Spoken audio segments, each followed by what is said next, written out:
High students, good evening all of you and welcome to the session. तो बच्चों आज आपका 6th सेशन है of the chapter metals and non metals and it is also the last part of chemical properties of metals. हम पिछले 3 sessions में हमने cover किया कि मेटल्स का एयर से रिएक्शन कैसे होगा, वाटर से रिएक्शन कैसे होगा, फिर मेटल ऑक्साइड्स जो बनेंगे उनके रिएक्शंस कैसे होंगे, ये सब हमने कवर कर लिया है। Now we are on to the 4th part जिसमें हम पढ़ेंगे कि मेटल्स एसिड से कैसे रिएक्ट करते हैं। इसका कुछ पोर्शन हमने पहले भी पढ़ा है चैप्टर 1 में, केमिकल रिएक्शंस एंड इक्वेशंस में। वी स्टडी डिस्प्लेसमेंट रिएक्शंस, उसमें कुछ रिएक्शंस आई थी जिनमें हमने देखा कि मेटल्स का रिएक्शन एसिड से कैसे होता है। लेकिन हाँ, आज हम उसको डिटेल में पढ़ेंगे कि किस किस तरीके के मेटल्स रिएक्टिविटी पे बेस्ड उनका मतलब डिफरेंट देखना है, बिहेवियर कैसा है। तो let's start with the session. First of all, in case बच्चों आप लोग मुझे नहीं जानते हैं, I am your chemistry expert at Embibe. I have been teaching for more than 3 years and I have taught more than 15,000 students till date. तो अब start करते हैं बच्चों, है ना, विदाउट एनी फर्दर डिले। सबसे पहली बात तो ये जैसे एसिड से रिएक्शन होगा, तो बच्चों ये तो तुम लोग जानते हो कि एसिड्स, सेकंड चैप्टर में हमने जाना कि एसिड्स वो कंपाउंड्स होते हैं जो अपने एक्वस सॉल्यूशन में H+ आयंस रिलीज करते हैं, है कि नहीं। H+ आयंस रिलीज करने वाले आपके एसिड्स होते हैं, जैसे हाइड्रोक्लोरिक एसिड हो गया, है ना, और बाकी देखो आपका एसिटिक एसिड है, सल्फ्यूरिक एसिड है। हमने ये भी पढ़ा था कि कुछ एसिड स्ट्रॉन्ग होते हैं, कुछ वीक होते हैं। तो ये आपका हाइड्रोक्लोरिक एसिड और सल्फ्यूरिक एसिड जो है ये स्ट्रॉन्ग एसिड्स हैं and acetic acid is one of the weak acids, और ये हमें विनेगर में मिलता है and we can easily consume it as well ना। इसको आराम से कंज्यूम किया जाता है, इसको फूड आर्टिकल्स में यूज़ किया जाता है ना। ये हमने एक बेसिक मतलब पहले तुम्हें एसिड्स दिखा दी कि एसिड्स होते क्या हैं। अब एसिड्स का रिएक्शन क्यों होगा मेटल्स के साथ? इट ओनली हैपन्स जब मेटल्स जो है वो ज़्यादा रिएक्टिव हो हाइड्रोजन से। देखो आपने ये अब तक जाना है कि हाइड्रोजन में भी ये टेंडेंसी है कि इलेक्ट्रॉन लूज कर देता है ना। Somehow in that area of properties hydrogen is very similar to metals. Metals भी इलेक्ट्रॉन लूज करके रिएक्ट करते हैं और हाइड्रोजन भी most of the time electron lose करके ही रिएक्ट कर रहा होता है ना। मतलब ये है बच्चों कि जब मेटल ज़्यादा रिएक्टिव होगा हाइड्रोजन से तो मेटल इलेक्ट्रॉन लूज करेगा, इट विल डिस्प्लेस हाइड्रोजन, और वही इलेक्ट्रॉन हाइड्रोजन गेन करके हाइड्रोजन गैस फॉर्म कर लेगा। ठीक है, इट्स वेरी इजी। तो मेटल में ये टेंडेंसी ज़्यादा है, उससे ज़्यादा है। अगर हाइड्रोजन से ज़्यादा रिएक्टिव है तो मतलब the metal is losing the electrons much faster as compare to hydrogen. बस इतनी सी कहानी है ना। तो देखो metal plus acid gives you salt and hydrogen gas, सही बात है। तो reactive metals want to stay positively charged, इसीलिए वो हाइड्रोजन को डिस्प्लेस कर देते हैं और जो इलेक्ट्रॉन वो लूज करेंगे वो हाइड्रोजन गेन करके हाइड्रोजन गैस फॉर्म कर लेगा। You know right. देखो जैसे अब मैं एक एग्जाम्पल दूं तुम्हें, ये हम रिएक्शन जो आपके नीचे आपको दिख रही है स्क्रीन पर, ये जो रिएक्शन है इसमें अगर मैं इसका एक ऑल्टरनेटिव वर्जन लिखूं तो आपको आराम से समझ में आ जाएगा कि एग्जैक्टली क्या हो रहा है। देखो ये तो हमने अभी तक देखा ही है। इन केस हम वैसे देखें, हम क्लोरीन को हटा देते हैं पिक्चर में से and let's look at the rest of the reaction. देखो शुरुआत में जब आपने जिंक मेटल लिया तो सॉल्यूशन में क्या थे? H+ आयंस, है ना। HCl एक्वस ले रहे हैं आप तो सॉल्यूशन में H+ आयंस थे। जैसे ही आपने जिंक को रखा, जिंक क्या करेगा? जिंक 2 इलेक्ट्रॉन्स लूज कर देगा और जिंक आयन बना देगा। Now this is the oxidation of zinc, है ना। जिंक का ऑक्सीडेशन हो गया और इसने जो 2 इलेक्ट्रॉन्स छोड़े वो हाइड्रोजन आयंस गेन करके हाइड्रोजन गैस फॉर्म कर लेंगे। यस, हाइड्रोजन आयन के पास तो एक भी इलेक्ट्रॉन नहीं होता, तो ये हाइड्रोजन मॉलिक्यूल तभी बन पाएगा जब इसको इलेक्ट्रॉन्स मिलेंगे। इजी।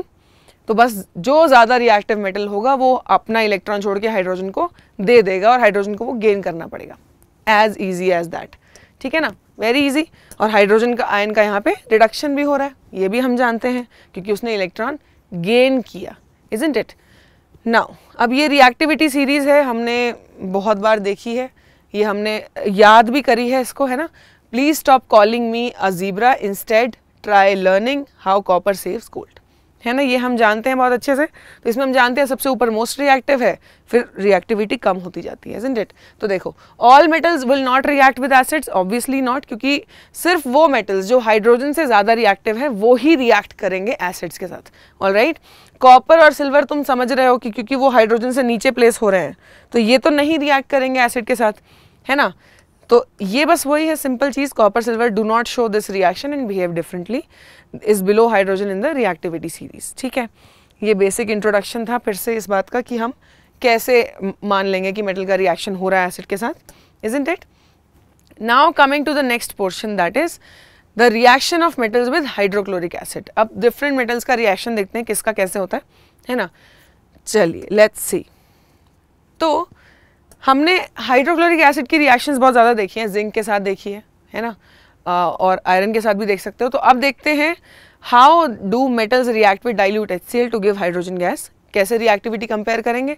रिएक्टिविटी कंपेयर की जाती है बच्चों इस गैस के एवोल्यूशन रेट से और टेम्परेचर से, कि कितनी जल्दी गैस इवॉल्व हुई और टेम्परेचर कितना बढ़ा रिएक्शन में, उससे आप बता सकते हैं कौन सा मेटल कितना रिएक्टिव है ना। जितना ज़्यादा रिएक्टिव होगा उतनी एक्सोथर्मिक रिएक्शन होगी और उतनी ही ज़्यादा हाइड्रोजन गैस जल्दी रिलीज होगी।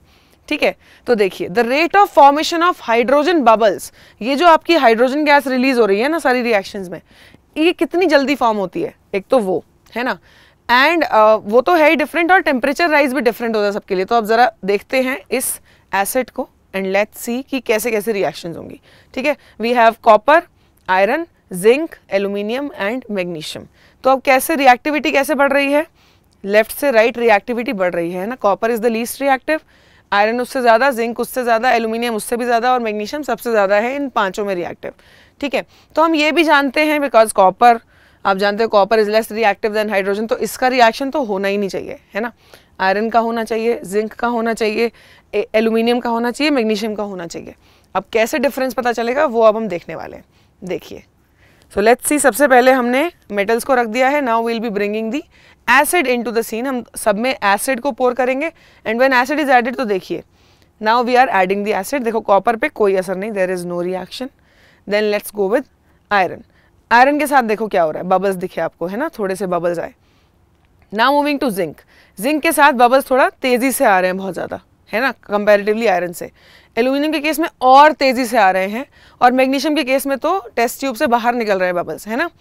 कितना ज़्यादा आपको वेरिएशन दिख रहा है रिएक्टिविटी में। तो हियर ये जो रिजल्ट आया है इसका रिएक्शन का, तो ये देखिए कॉपर के केस में कोई रिएक्शन ही नहीं हुआ, आयरन के केस में हुआ बट बहुत ही मिनिमल बबल्स थे, जिंक के केस में हुआ थोड़े और ज़्यादा बबल्स आए है ना, एल्यूमिनियम के केस में हुआ और ज़्यादा और तेज़ी से बबल्स आए, और मैग्नीशियम के केस में सबसे ज़्यादा। तो ये आप काफ़ी इजीली विटनेस कर पा रहे हैं कि डिफरेंट मेटल्स जब रिएक्ट करेंगे एसिड से, तो हाइड्रोजन गैस के एवोल्यूशन के रेट से आप बता सकते हो कि रिएक्शन कितनी विग्रस है और मेटल आपका कितना रिएक्टिव है। बाकी एक बार रिएक्शंस को देख लेते हैं। देखो कॉमन है, रिएक्शन में कुछ खास फर्क नहीं है, आपको बस कंपाउंड का फॉर्मूला पता होना चाहिए कि जब कोई एलिमेंट रिएक्ट करेगा तो अल्टीमेटली सॉल्ट क्या बनेगा है ना। So we have FeCl2, ZnCl2, AlCl3, MgCl2। बाकी हाइड्रोजन गैस जो है वो कॉमन है, और बैलेंसिंग तो अब हम कर ही चुके हैं, तो we can easily balance a chemical equation है ना। चलिए, हमने देखा ये चीज़ which was very very interesting. अब आगे चलेंगे। Now there is a question in front of us. Question हमसे पूछ रहा है, sort the metals in decreasing order of their reactivity with dilute hydrochloric acid। decreasing order मतलब सबसे ऊपर सबसे ज़्यादा रिएक्टिव, फिर कम रिएक्टिव उससे है ना। सबसे ज़्यादा रिएक्टिव यहाँ पे कौन दिख रहा है, मैग्नीशियम है ना, उससे कम रिएक्टिव जिंक, उससे कम आयरन और सबसे कम कॉपर। यही है रिएक्टिविटी सीरीज के हिसाब से।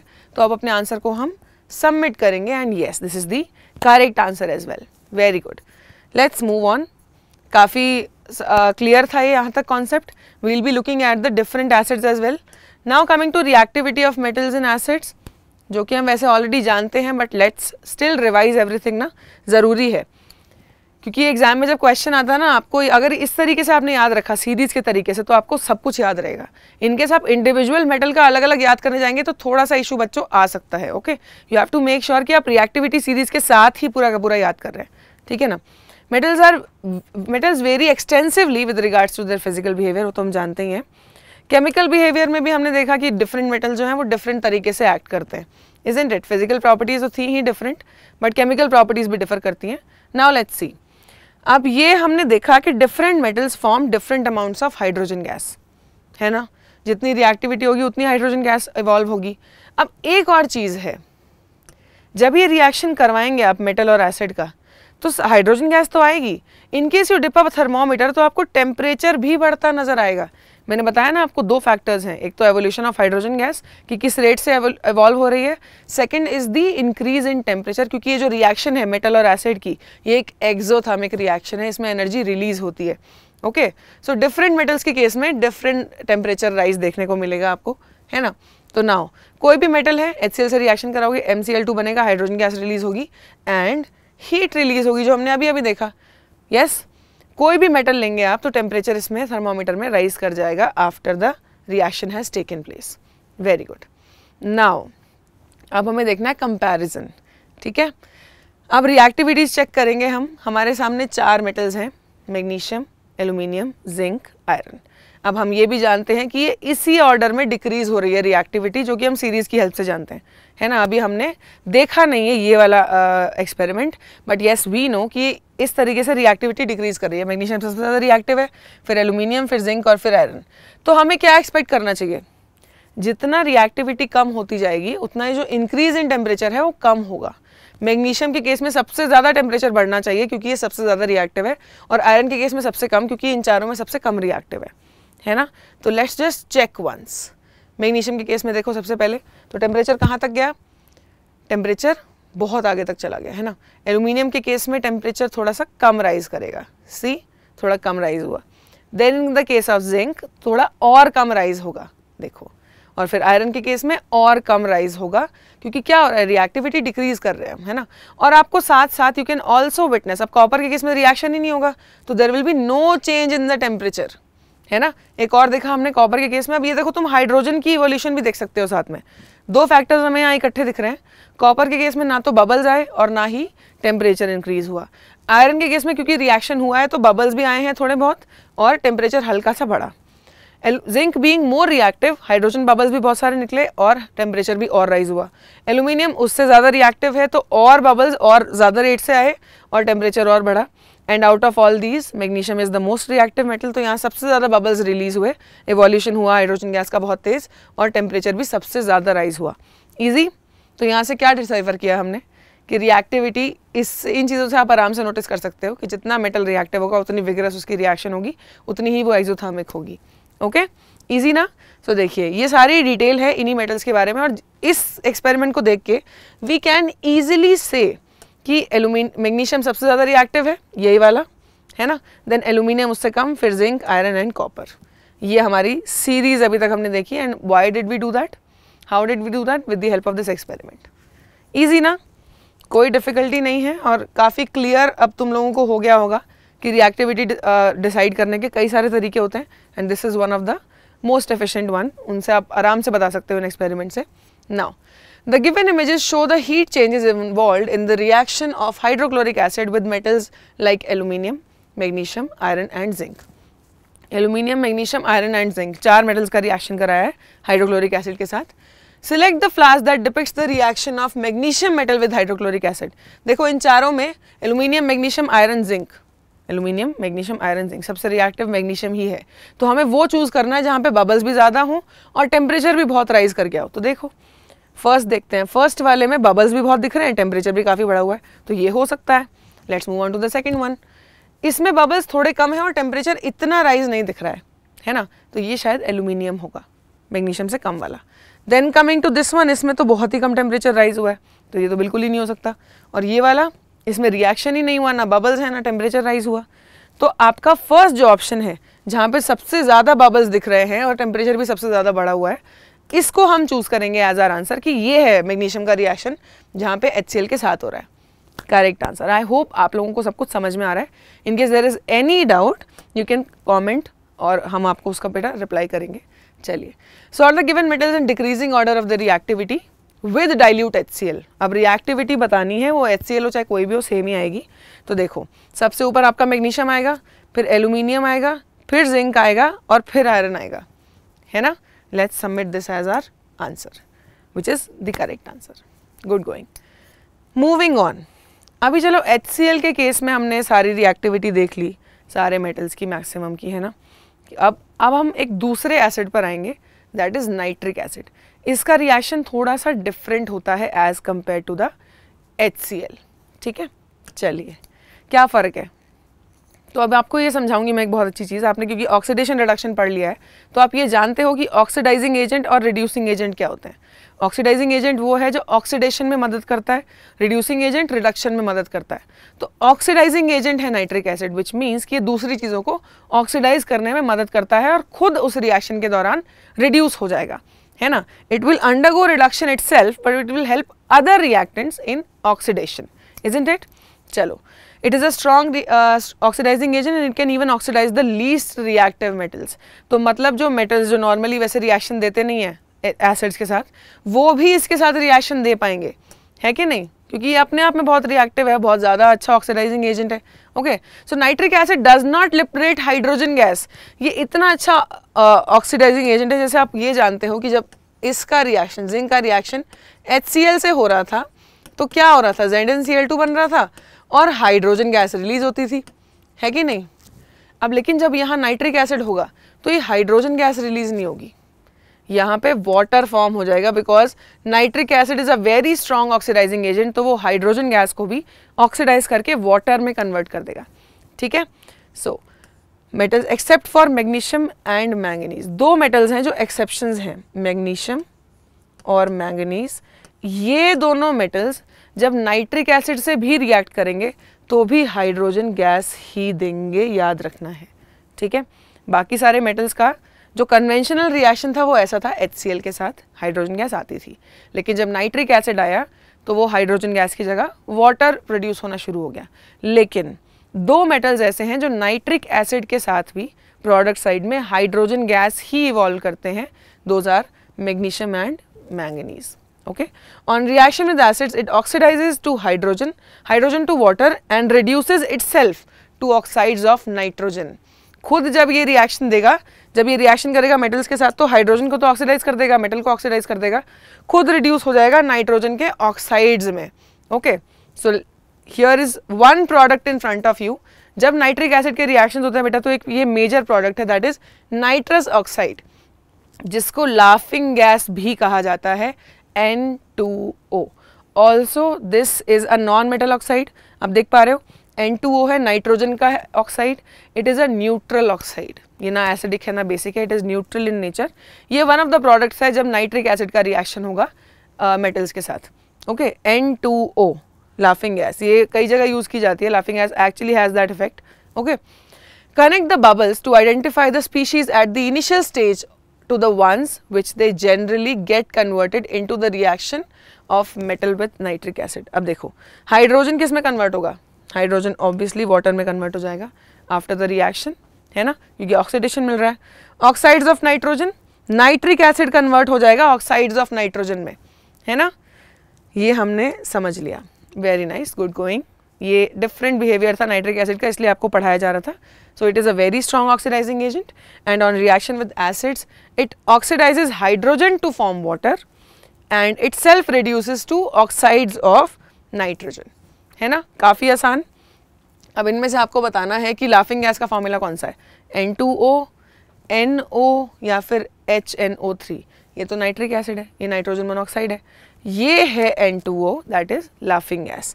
Let's submit our answer as N2O which is the correct answer as well, है ना, वेरी गुड। तो नाइट्रिक एसिड का हमने थोड़ा सा जाना कि नाइट्रिक एसिड एग्जैक्टली कैसे डिफरेंट बिहेव करता है, बाकी एसिड से डिफरेंट कैसे है।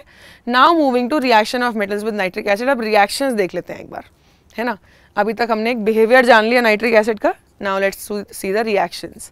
Okay, so what is strong water? Nitric acid is also known as aqua fortis, जिसको स्ट्रॉन्ग वाटर कहा जाता है। स्ट्रॉन्ग मतलब बेसिकली कोरोसिव है ना, और अपीयरेंस पानी जैसी है, तो इसको वहाँ पर एक्वा फोर्टिस या फिर स्ट्रॉन्ग वाटर के नाम से जाना जाता है। Okay, now let's see. Generally acids react with metals to liberate hydrogen gas. Nitric acid के साथ हाइड्रोजन गैस नहीं इवॉल्व होगी, वाटर प्रोड्यूस होगा।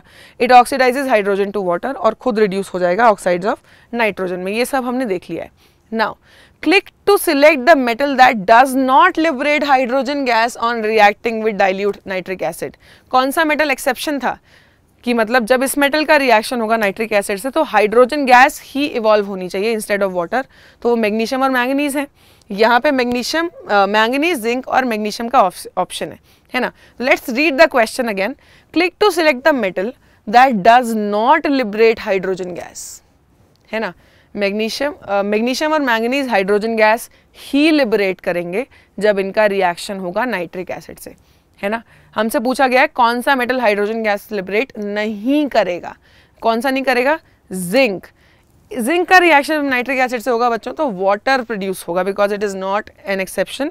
ये बाकी मेटल्स की तरह बिहेव करता है, जो नॉर्मल बिहेवियर है कि हाइड्रोजन गैस वाटर में कन्वर्ट हो जाएगी, while manganese and magnesium are exceptions. Okay, so this is the correct answer. All right, let's move on. तो दो एक्सेप्शंस है वो हमें याद हो गए। Now here is a reaction in front of you, और रिएक्शन है मैंगनीज की, है ना। तो मैंगनीज के केस में क्या होना चाहिए बताओ? रिएक्शन ऑब्वियसली आप करा रहे हैं नाइट्रिक एसिड से, है ना, बैलेंसिंग के लिए यहाँ पे 2 रखा हुआ है। अब हमने पढ़ा है कि मैग्नीशियम और मैंगनीज एक्सेप्शंस हैं, तो यहाँ पर मैंगनीज नाइट्रेट बन गया। The second product can not be nitrogen gas, can not be hydrogen gas, sorry can not be water और oxygen, it should be hydrogen gas only, क्योंकि एक्सेप्शन है ना। अगर यहाँ पे जिंक होता या पोटेशियम होता, सोडियम होता तो वाटर प्रोड्यूस होता, बट क्योंकि ये मैंगनीज है यहाँ पर, इसकी जगह मैग्नीशियम भी होता अगर, तो ये दोनों मेटल्स हाइड्रोजन गैस ही प्रोड्यूस करेंगे। So let us submit our answer. यहाँ पे भी सॉल्ट और हाइड्रोजन गैस ही बना, सेम काइंड ऑफ रिएक्शन, है ना। मैंगनीज ने हाइड्रोजन को डिस्प्लेस किया, मैंगनीज नाइट्रेट बन गया और हाइड्रोजन गैस प्रोड्यूस हो गई, है ना। ये देखिए the reaction is in front of you. ये कन्वेंशनल रिएक्शन है, 2 एक्सेप्शंस की। मैंगनीज का रिएक्शन हुआ नाइट्रिक एसिड से to form manganese nitrate and hydrogen gas. आप मैग्नीशियम की रिएक्शन भी साथ साथ लिख सकते हो, ये Mg प्लस 2HNO3, क्योंकि सेम वैलेंसी है दोनों की। You will obtain magnesium nitrate and hydrogen gas, easy. But बाकी जो मेटल्स हैं उनके केस में वाटर होगा हाइड्रोजन गैस की जगह और ऑक्साइड्स ऑफ नाइट्रोजन होंगे, है ना। चलिए let's move on to the next thing. अब ये इसकी जो ऑक्सीडाइजिंग नेचर है ये अलग है ना थोड़ी सी बाकी एसिड से। बाकी एसिड्स को ऑक्सीडेशन से कोई मतलब नहीं है, वो अपना काम करते हैं जो उनका बिहेवियर है, but nitric acid is different. Now coming to aqua regia. अब एक्वा रीजिया क्या है बच्चों? Aqua regia is a mixture of 2 acids. कौन से एसिड्स हैं ये? लेट मी टेल यू, अभी आएंगे हम। पहले देख लो, alchemist were the philosophers who tried converting ordinary metals into gold और सिल्वर। ये भी होता था पहले कि ऑर्डिनरी मेटल्स को गोल्ड और सिल्वर में कन्वर्ट करना है। कौन सा लिक्विड था जो इसमें इंपॉर्टेंट रोल प्ले करता था? That liquid was aqua regia. Aqua regia is a mixture of concentrated hydrochloric acid and concentrated nitric acid in the ratio 3:1। जैसे अब देखो तुम्हारे सामने इमेज है, HCl लिया तुमने इतना और इससे 1/3 लेंगे आप नाइट्रिक एसिड, और दोनों कॉन्सेंट्रेटेड हैं, ठीक है। जब आप इनको मिक्स कर देंगे तो आपको मिल जाएगा एक्वा रीजिया, और इसका कलर थोड़ा सा गोल्डन सा कलर का होता है, अलग सा। दोनों बाकी ट्रांसपेरेंट थे आपके, जब इनको मिक्स कर दिया आपने तो हल्का सा येलोइश अपीयरेंस आ जाएगा, गोल्डन अपीयरेंस। तो देखो रेशियो ध्यान रखना है, HCl 3 हिस्से हैं, ठीक है। मान लो I made 100 ml of aqua regia, ठीक है। तो इसमें क्या होगा, 75 ml will be HCl and 25 ml will be आपका नाइट्रिक एसिड, और दोनों होंगे कॉन्सेंट्रेटेड। तो अगर इसका रेशियो ले लें हम तो क्या आएगा, 75:25, दैट इज इक्वल टू 3:1, है ना। 4 हिस्सों में से 3 हिस्से कॉन्सेंट्रेटेड HCl के और 1 हिस्सा नाइट्रिक एसिड का कॉन्सेंट्रेटेड। तो ये जो आपका मिक्सचर बना है इसको हम एक्वा रीजिया कहते हैं, और ये इतना ज़्यादा रिएक्टिव है। देखो आप जानते हैं कि जो नॉन रिएक्टिव मेटल्स जैसे गोल्ड, सिल्वर, प्लैटिनम, ये रिएक्ट नहीं करते किसी भी एसिड से, है ना। लेकिन aqua regia has that kind of reactivity कि वो गोल्ड को भी डिसॉल्व कर लेता है, ठीक है। इसके अंदर ये टैलेंट है कि ये गोल्ड को भी डिसॉल्व कर लेगा, गोल्ड की भी रिएक्शन हो जाएगी इसके साथ।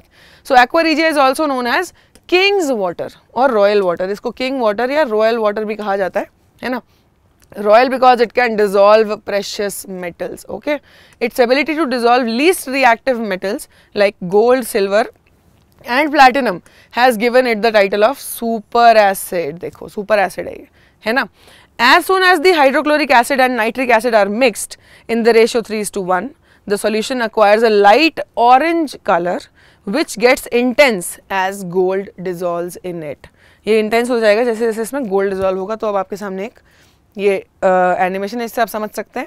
HCl में आपने नाइट्रिक एसिड ऐड किया, ये एक्वा रीजिया आपने तैयार कर लिया. देखो हल्का सा गोल्डन कलर आ गया है ना, लाइट ऑरेंज कलर. तो जब ये आ गया तो इसके अंदर जब आप गोल्ड मिक्स करेंगे तो वो और इंटेंस कलर दिखाने लगेगा. ये आपका एक्वा रीजिया, इसके अंदर आपने गोल्ड रखा, देखो गोल्ड भी डिजोल्व होने लग गया. जबकि ये मेटल्स तो रिएक्ट ही नहीं करते किसी से भी, और ये तब भी इससे रिएक्शन हो रहा है और इसमें डिजोल्व भी हो रहा है. तो देखो कितना ऑरेंजिश कलर आ गया है, डार्क है ना. How orange is this colour of the solution, ये एक्वा रीजिया है. ठीक है, तो ये कई बार बेटा कभी कभी रैंडमली सवाल पूछा जाता है एग्जाम में. इसका कोई गारंटी नहीं है कि एग्जाम में आएगा कि नहीं आएगा, बट इफ़ इट कम्स हमारी तैयारी पूरी होनी चाहिए, है ना. अब आपको बताना है कि एक्वा रीजिया में किसकी कितनी मात्रा है, वो आपको सिलेक्ट करना है. तो देखो HCl होता है 3 पार्ट्स, 3:1 है ना रेशियो, तो HCl 3 पार्ट्स है और nitric acid is 1 part only. तो ये हमारा correct answer. Now let us submit it, which is the correct answer. Yes, great. अब चलते हैं आगे.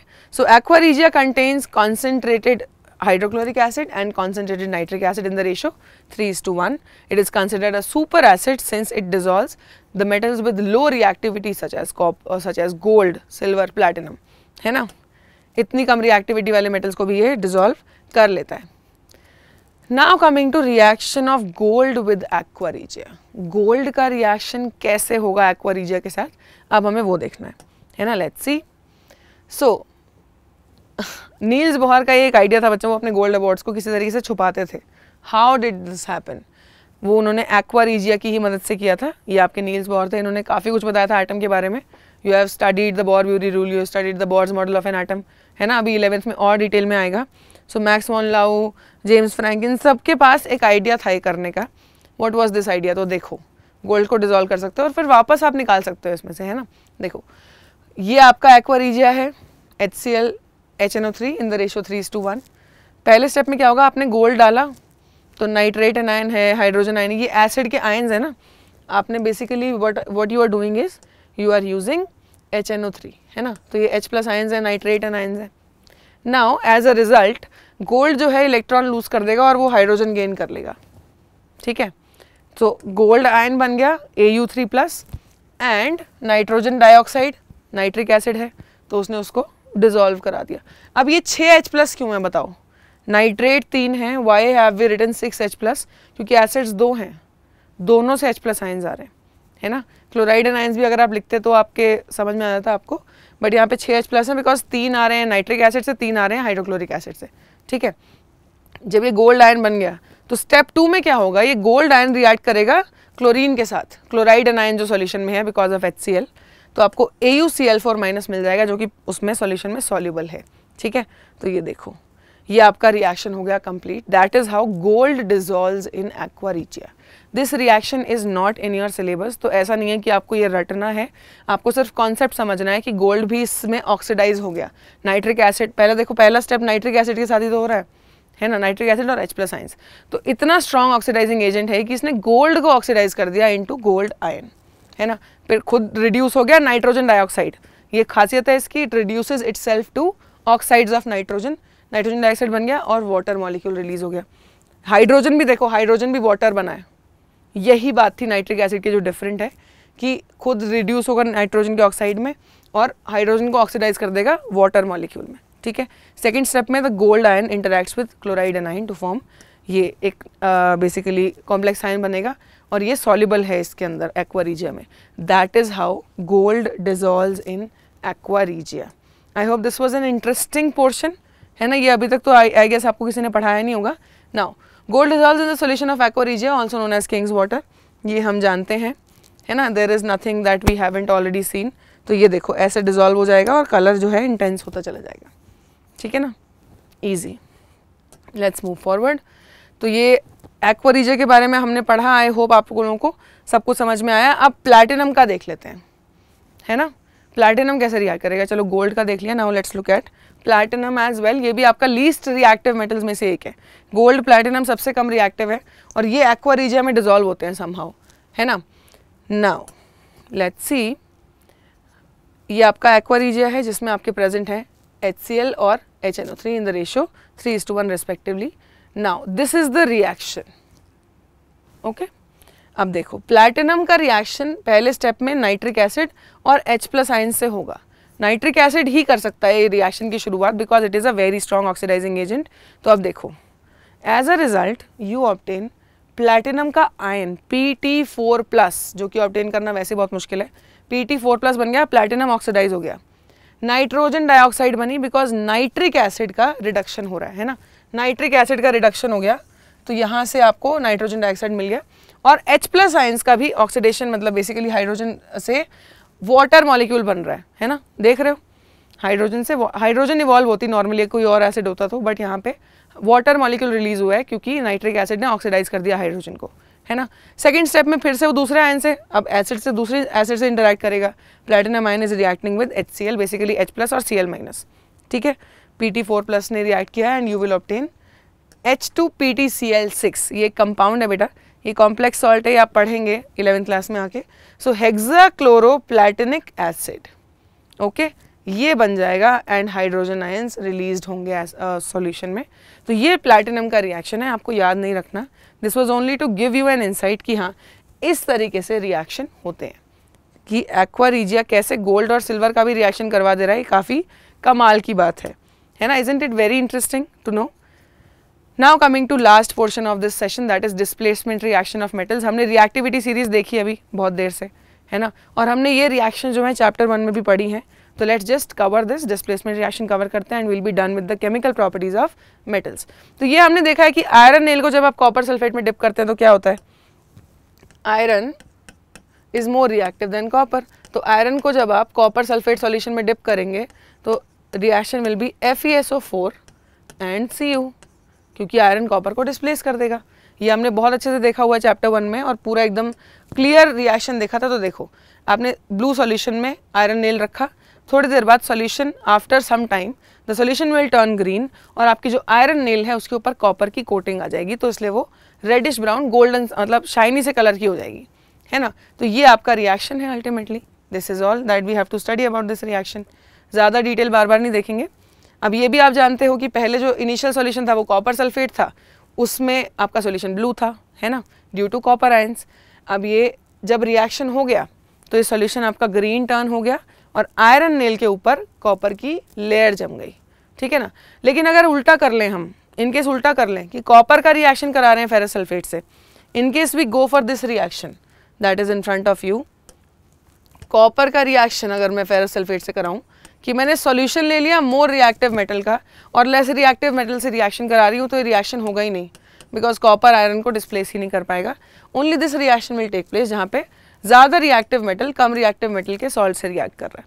Okay, so when copper is dipped in a ferrous sulphate solution no colour change is observed. Easy, ये हमने क्योंकि पहले बहुत बार देखा है तो let's not go again into it. So now metal displacement reaction थी when a more reactive metal reacts with a compound of a lesser reactive metal. तो more reactive metal displaces the less reactive metal. तो हमने ये reaction देख लिया. सो अब देखिए iron काफ़ी ऊपर है कॉपर से, you can see here is iron, here is copper, बीच में दो मेटल्स आ रहे हैं, है ना. तो obviously iron is more reactive than copper, that is why the displacement reaction is taking place. Now sort the following metals into the decreasing order of their reactivity. Decreasing order करना है तो इनमें से सबसे ज़्यादा रिएक्टिव कौन लग रहा है, जिंक, फिर आयरन, फिर कॉपर और फिर gold. Let's submit our answer and this is the correct answer as well, है ना. तो ये सिंपल डिस्प्लेसमेंट रिएक्शन के बारे में था बच्चों. Now coming to reaction of metals with other metal salts. वही डिस्प्लेसमेंट ही है, उसमें बस हमें कुछ मेटल सॉल्ट्स देखने हैं कि मेटल सॉल्ट्स के साथ रिएक्शन कैसे होगा. Let's move on. तो अब देखते हैं reaction of metal salts, metals with metal salts. Simple displacement ही हमें फिर से चेक करना है, जो हमने कुछ एग्जाम्पल्स चैप्टर 1 में काफ़ी अच्छे से देखे हुए हैं. So how is manganese obtained using other metals. Manganese को कैसे ऑब्टेन करें. मैंगनीज जो हमारे फूड आइटम्स में बहुत सारा होता है, तो मैंगनीज को ऑब्टेन करने का एक बड़ा सिंपल तरीका है, दैट इज मैंगनीज ऑक्साइड का रिएक्शन करा दो एल्यूमिनियम से. ठीक है। अब एल्यूमिनियम जो है it is more reactive than manganese, aluminium is more reactive than manganese, तो एल्यूमिनियम इसको डिस्प्लेस करेगा, तो एल्यूमिनियम ऑक्साइड फॉर्म होगा और मैंगनीज फॉर्म होगा लिक्विड फॉर्म में। एक इस तरीके की एक और रिएक्शन भी है जो कि थर्माइट रिएक्शन के नाम से जानी जाती है, जिसमें आयरन मॉल्टन प्रोड्यूस होता है। तो ये सेम तरीके की रिएक्शन है, मेटल ऑक्साइड का रिएक्शन एल्यूमिनियम से कराया जा रहा है to form metal in the molten form, और एल्यूमिनियम का ऑक्साइड बन जाएगा और यहाँ पे बहुत सारी हीट रिलीज होती है। This is a very very exothermic reaction. Okay, तो ये एक सिंपल डिस्प्लेसमेंट रिएक्शन है। तो ज़रा रिएक्शन को देख भी लेते हैं। ये बस बैलेंस्ड फॉर्म आपको दिखाई हुई है कि 3 मॉलिक्यूल्स MnO2 के 3 एल्यूमिनियम से रिएक्ट करेंगे to form manganese liquid form 3 moles और aluminium oxide 2 moles. Let's move on now. Select the metal which can displace the other metal from its oxide. कौन सा मेटल दूसरे को डिस्प्लेस करेगा oxide में से, एल्यूमिनियम या manganese? Now we just saw aluminium ही मोर रिएक्टिव है, तो एल्यूमिनियम ही डिस्प्लेस कर पाएगा, है ना, करेक्ट। मूविंग ऑन, बिल्कुल करेक्ट आंसर था। चलिए, सो अब हमारा जो है आज का सेशन कंप्लीट होता है। ये एक ऐसा एग्जाम्पल था जो अभी तक आपने देखा नहीं था, तो इसलिए हमने ये एग्जाम्पल कवर किया। So today we have completed the chemical properties of metals, all right, जिसमें हमने एयर से रिएक्शन देखा, वाटर से, फिर मेटल ऑक्साइड्स का रिएक्शन देखा हमने वाटर के साथ, और भी रिएक्शंस देखे। And today we covered the reaction of metals with acids. So this was today session. I hope आप लोग प्लेलिस्ट सारी रेगुलरली चेक कर रहे हैं। सेशंस बेटा अपलोड होंगे रोज़, तो make sure you are checking the playlist daily, ताकि आपका कोई सेशन मिस ना हो और आप ट्रैक रख पाएँ कि आपने कितने सेशंस देख लिए। So will be meeting again in the next session. Till then keep imbibing. Keep imbibing. We believe in you.